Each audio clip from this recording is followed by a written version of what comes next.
Hello, everyone, and welcome to the Art of Creation show. I'm your host, Rebecca Boswell, and we have an earlier than usual reading today. We are reading from Don Miguel Ruiz's book, The Four Agreements, and today we are going to be reading about the second of the four agreements. Don't take anything personally. So if you are joining us and these read-alongs for the first time, you can go back to the Art of Creation show YouTube channel and you'll find the season 8 playlist, and you can watch the first couple episodes to get caught up with today. And you can also go back and see season 7. That's where we started our read-alongs, and we read from The Untethered Soul by Michael Singer. So you can follow through that journey.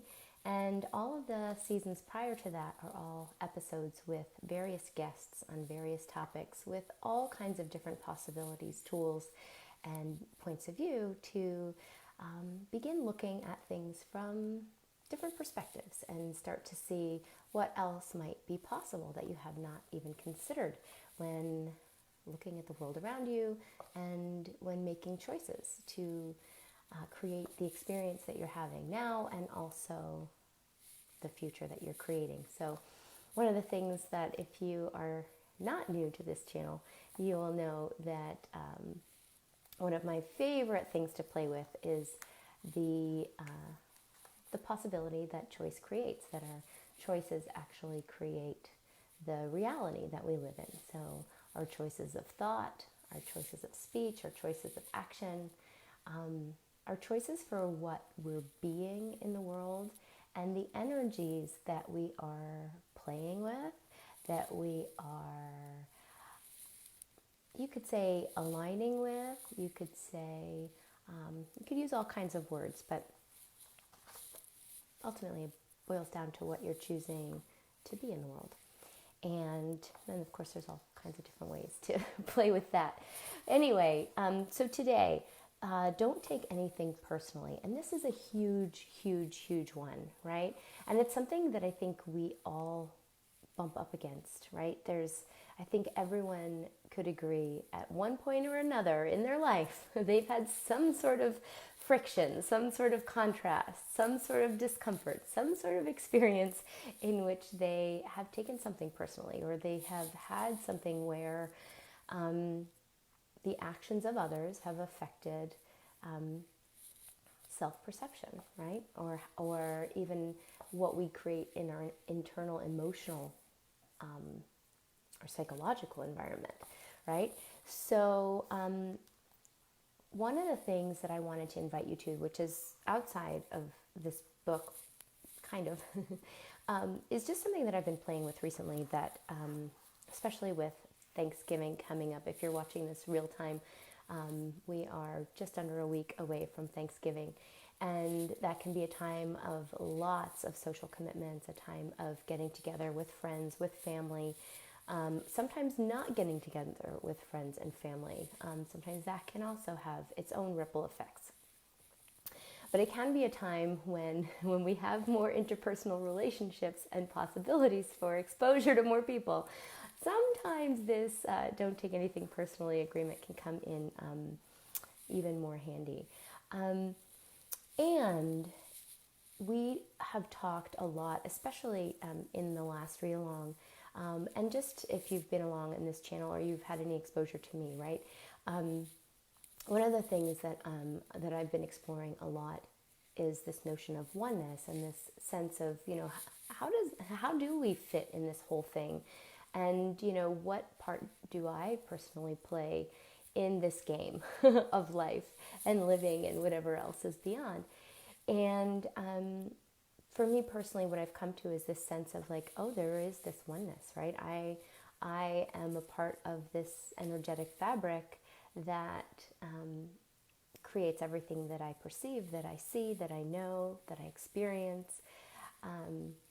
It includes you, it includes me, the trees, the plants, the planet, cosmos, everything. And sometimes I wonder, okay, so how do I take all of that and how do I bring it down to a level where when somebody hurts me, or someone annoys me, or someone pisses me off, right? Like, how do I take this knowledge of this great possibility of oneness, right? And apply it in a moment where I just want to wring somebody's neck, right?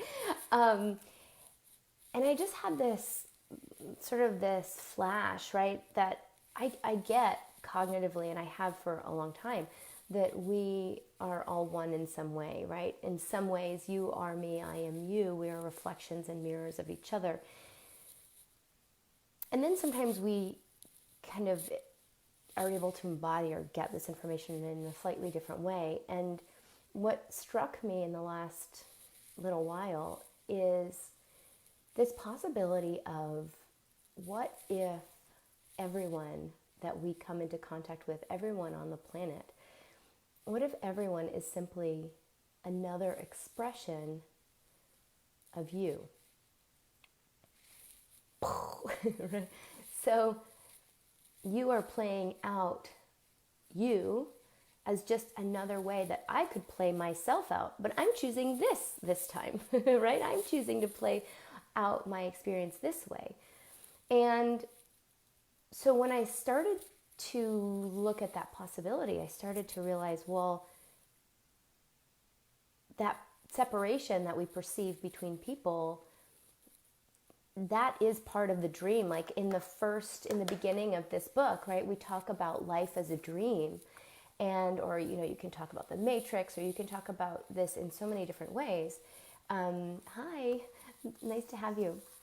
You could talk about it in so many different ways. But it's just really our perception of reality. And so if we all are simply different expressions of the same being, of the same self, then if I get angry at you for doing something or being something, I'm actually not willing to love, accept, and allow that which is actually me. So on this path of oneness, on this path of self-actualization, of truly knowing thyself, we, in beginning to perceive and love others unconditionally, or being an allowance of everything, of everyone else without judgment, we are actually being an allowance of all the possible combinations of ourself. So it's been said so many different ways by so many different people. This is not a new concept. And yet I've had a new glimpse into it for me. So if reiterating it in this way offers you anything, then that would be awesome for me. So yes, so as we go into the holidays, what if you could actually perceive everyone around you? Hi. What if you could actually perceive everyone around you simply as a different expression of yourself? And how would that actually change the way that you're able to be with, perceive, interact with, and engage with the people around you? And I want to hear how it goes with your experiment. So, okay, without any more waiting, we are going to start with the second agreement. Chapter 3, don't take anything personally. The next 3 agreements are really born from the first agreement.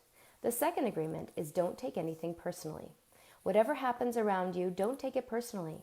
Using an earlier example, if I see you on the street and I say, hey, you're stupid. Or it sounds kind of like you might be from New York, so, hey, you stupid, right? Go back to Jersey, you moron. Without knowing you, it's not about you, it's actually about me. So if you take it personally, then perhaps you believe you are stupid. Maybe you think to yourself, how does he know? Is he clairvoyant, or can everybody see how stupid I am? You take it personally because you agree with whatever was said. As soon as you agree, the poison goes through you and you are trapped in the dream of hell. What causes you to be trapped is what we call personal importance. Personal importance, or taking things personally, is the maximum expression of selfishness because we make the assumption that everything is about me. During the period of our education or our domestication, we learn to take everything personally. We think we are responsible for everything. Me, always me. Yeah, it has nothing to do with us and everything. So nothing other people do is because of you. It is because of themselves. All people live in their own dream, in their own mind. They are in a completely different world from the one we live in. So that's why I offered that different possibility and perspective at the beginning of this reading, because I just wonder if we overlay these things together, what that can actually show us for ourselves and our interaction with others. So when we take something personally, we make the assumption that they know what is in our world, and we try to impose our world on their world. Even when a situation seems so personal, even if others insult you directly, it has nothing to do with you. What they say, what they do, and the opinions they give are according to the agreements they have in their own minds, right? They are playing out their own expression in the world. Their point of view comes from all the programming that they received during their domestication, and possibly even the choices that they made in terms of the life experience that they were here to have, or you were here to have in that version. So if someone gives you an opinion and says, "Hey, you look so fat," awesome, don't take it personally, because the truth is that this person is dealing with his or her own feelings, beliefs, and opinions. That person tried to send poison to you, and if you take it personally, then you take that poison and it becomes yours. Taking things personally makes you easy prey for the predators, the black magicians. They can hook you easily with one little opinion and feed you whatever poison they want. And because you take it personally, you eat it up, right? That's where you give away your power. You eat all their emotional garbage, and now it becomes your garbage. You've bought the lie. Now you get to have it. But if you do not take it personally, you are immune in the middle of hell, right? Immunity to poison in the middle of hell is the gift of this agreement, right? You can be sitting at the Thanksgiving table and have everyone's personal hells swirling all around you, and you get to choose. Do you jump in and drink from the cup of hell, or do you simply sit back and notice and be immune to it and actually create heaven on earth, a different perspective? So when you take things personally, then you feel offended, and your reaction is to defend your beliefs and create conflicts. You make something big out of something so little because you have the need to be right and make everybody else wrong. You also try hard to be right by giving them your own opinions.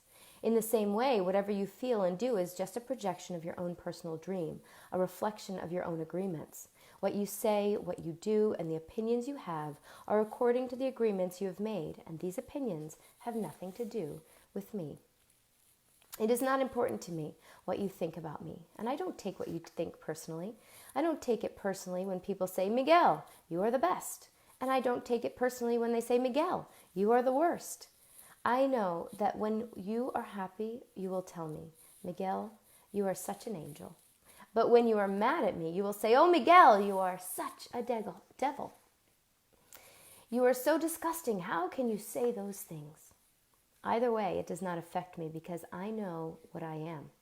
I don't have the need to be accepted. I don't have the need to have someone tell me, "Miguel, you are doing so good," or "How dare you do that?" Nope, I don't take it personally. Whatever you think, whatever you feel, I know is your problem and not my problem. It is the way you see the world. It is nothing personal because you are dealing with yourself, not with me.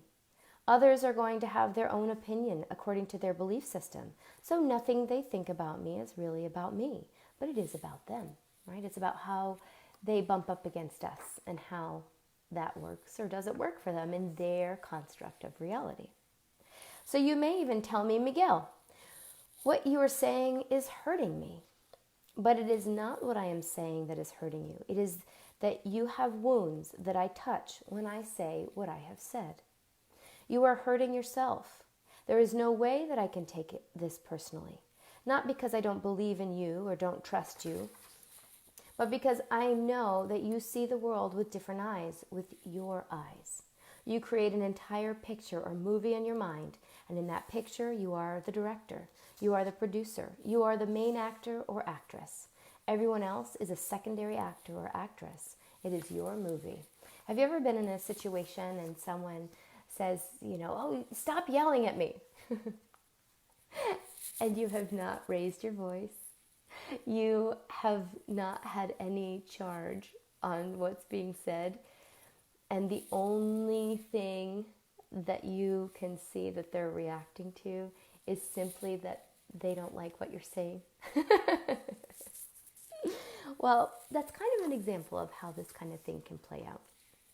I can think about, for instance, my daughter, right? And she'll say, stop yelling at me, when all that's been said is, honey, it's time to pick the things off your floor, right? So I say something about picking something up off the floor. And in her world, there's a whole thing going on, probably that she knows, probably that she's already meant to do it and just hasn't done it yet, and probably that she's annoyed with herself that I'm saying it before she actually got to do the thing that she was going to do and didn't do. But it all comes out as this sort of weird thing of me not yelling. But she's actually just reacting and responding to everything that was in her head, right? How often does this happen? And how often are we on which side of the dynamic? What else could we become aware of? So the way you see that movie is according to the agreements that you have made with life, right? What you believe that you are, what you believe you aren't, what you think is possible for you, what you think is not possible for you, right? What you think the meaning of past experiences are, and what you project as how they affect your future. Your point of view is something personal to you. It is no one's truth but yours. Then if you get mad at me, I know you are dealing with yourself. I am the excuse for you to get mad. And you get mad because you are afraid, because you are dealing with fear. If you are not afraid, there is no way you will get mad at me. If you are not afraid, there is no way you will hate me. If you are not afraid, there is no way you will be jealous or sad. If you live without fear, if you love, there is no place for any of those emotions. If you don't feel any of those emotions, it is logical that you will feel good. When you feel good, everything around you is good. When everything around you is great, everything makes you happy. Yeah, or are you happy and then everything is great?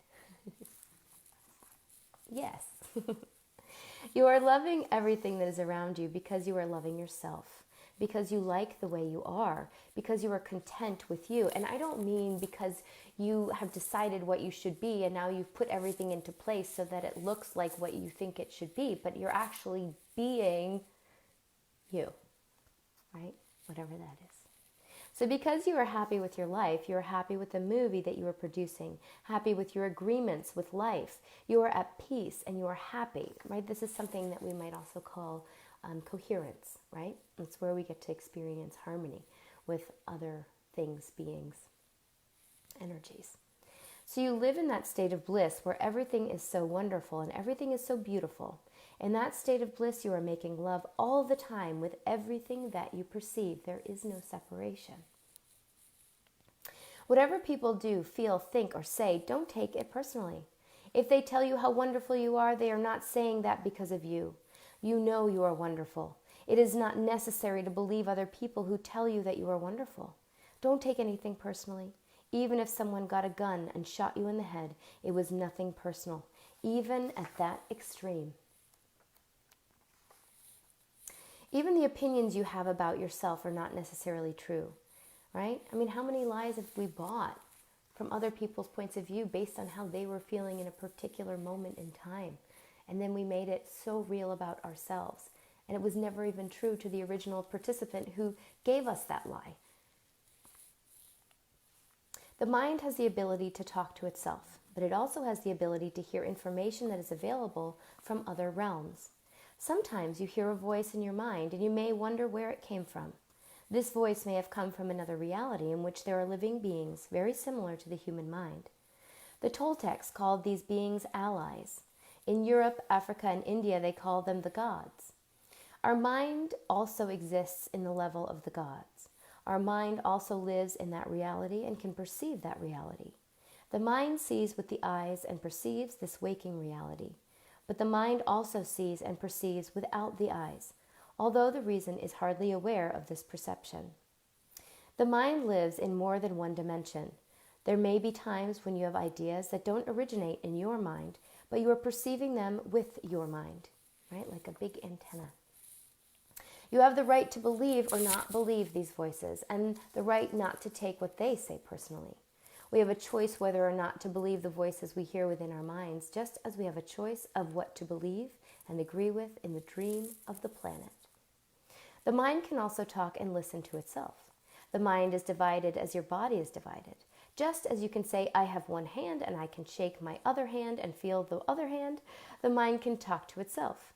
Part of the mind is speaking and the other part is listening. It is a big problem when 1,000 parts of your mind are all speaking at the same time. This is called a mitote, remember? And that's where, if you go back to season 7, The Untethered Soul, that's where we talk about going and finding, okay, so who's actually the observer? Where are you the observer? And when you can actually expand out, or, well, Michael Singer talks about going behind to the seat of consciousness where you're seeing everything. I would say expanding out to perceive it all. Different words, same, just different. But if this is something that you want to explore more, you can go back to season 7 and listen or re-listen to those chapters. So the mitote can be compared to a huge marketplace where thousands of people are talking and bartering all at the same time. Each one has different thoughts and feelings. Each one has a different point of view. The programming in the mind, all of those agreements that we have made, are not necessarily compatible with each other. Every agreement is like a separate living being. It has its own personality and its own voice.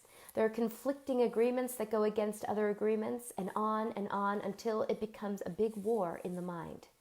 The mitote is the reason humans hardly know what they want, how they want it, or when they want it. They don't agree with themselves because there are parts of the mind that want one thing and other parts that want exactly the opposite, right? It's like having that train with the two different locomotives. So you have the one locomotive trying to go that way and the other locomotive trying to go that way, both at the same time, right? And they both try to go faster and faster and faster. And then what happens? Probably the whole thing kind of blows up, right? So only by making an inventory of our agreements will we uncover all of the conflicts in the mind and eventually make order out of the chaos of the mitote. And that's about the noticing and just awareness, right? So expanding out or sitting back far enough where you can begin to see the storm without being in the center of the storm. So don't take anything personally, because by taking things personally, you set yourself up to suffer for nothing. Humans are addicted to suffering at different levels and to different degrees, and we support each other in maintaining these addictions. Humans agree to help each other suffer. If you have the need to be abused, you will find it easy to be abused by others. Likewise, if you are with people who need to suffer, something in you makes you abuse them. It is as if they have a note on their back that says, "Please kick me." They are asking for justification for their suffering. Their addiction to suffering is nothing but an agreement that is reinforced every day, right, by the choices that we make and what we choose to be, to see, to act as, to speak, to think. Wherever you go, you will find people lying to you, and as your awareness grows, you will notice that you also lie to yourself. Do not expect people to tell you the truth, because they also lie to themselves. You have to trust yourself and choose to believe or not to believe what someone says to you. When we really see other people as they are without taking it personally, we can never be hurt by what they say or do. Even if others lie to you, it is okay. They are lying to you because they are afraid. They are afraid you will discover that you are not perfect, or that they are not perfect. It is painful to take that social mask off. If others say one thing but do another, you are lying to yourself if you don't listen to their actions. But if you are truthful with yourself, you will save yourself a lot of emotional pain. Telling yourself the truth about it may hurt, but you don't need to be attached to the pain. Healing is on the way, and it's just a matter of time before things will be better for you. If someone is not treating you with love and respect, it is a gift if they walk away from you. If that person doesn't walk away, you will surely endure many years of suffering with him or her. Walking away may hurt for a while, but your heart will eventually heal. Then you can choose what you really want, right? And I'd say you're actually choosing what you desire first. And that discomfort is just you integrating into the new reality, right? You going through the discomfort of leaving the old behind in order to allow the new to create its own patterns and its own way of being expressed. So you will find that you don't need to trust others as much as you need to trust yourself to make the right choices. And by right choices, I mean, come on, whatever that is for you in the moment, right?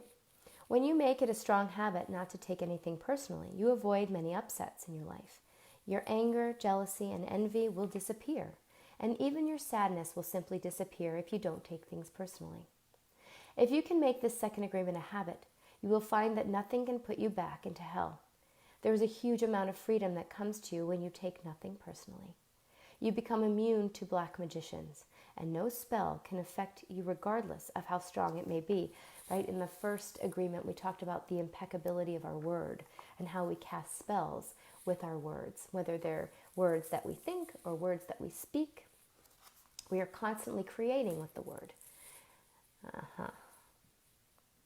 So what sorts of spells and magic are you creating?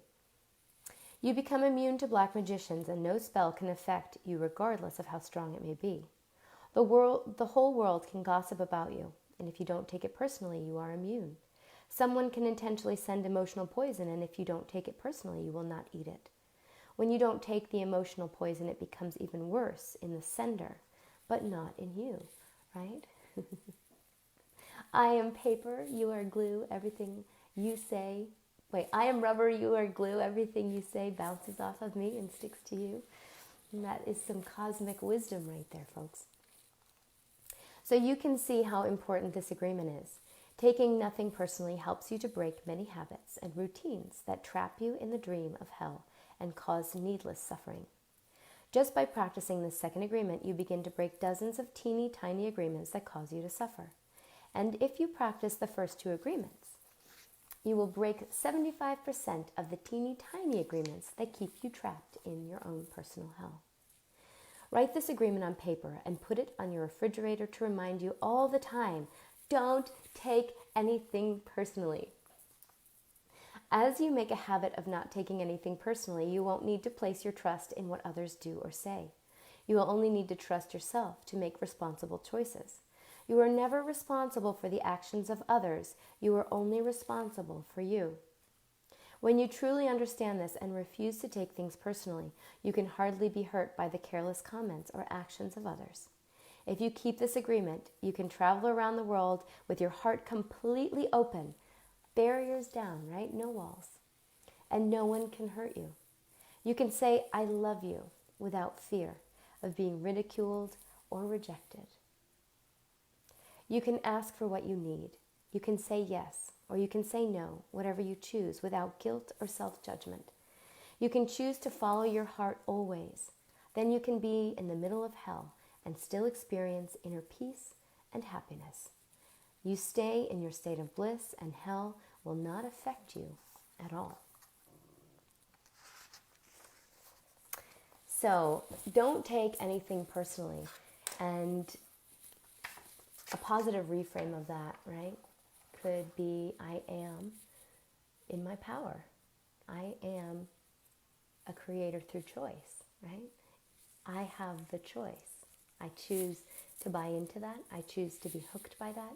I choose to agree to your perception of me. And I can also choose something else. So that concludes our reading for today. Again, it's been the 4 agreements. It was the second agreement, chapter 3. And next Friday, we will get to chapter 4, and we'll get to the 3rd agreement. And the 3rd agreement, I always forget the order of these, so I have to look it up again. The 3rd agreement is, oh yes, don't make assumptions. So that may be also a little bit of some perfect timing, day after Thanksgiving, that we'll read that together. So I wish you all a happy holiday, however you celebrate it, and wherever you are in the world, even if you don't celebrate U.S. Thanksgiving, I would invite you to see what you are grateful for, what you are thankful for. Gratitude is my interesting point of view on this. Gratitude is such a powerful, powerful energy. To truly have gratitude, there is no judgment. So a practice in gratitude is actually a practice in non-judgment, in judgment-free awareness, in allowance.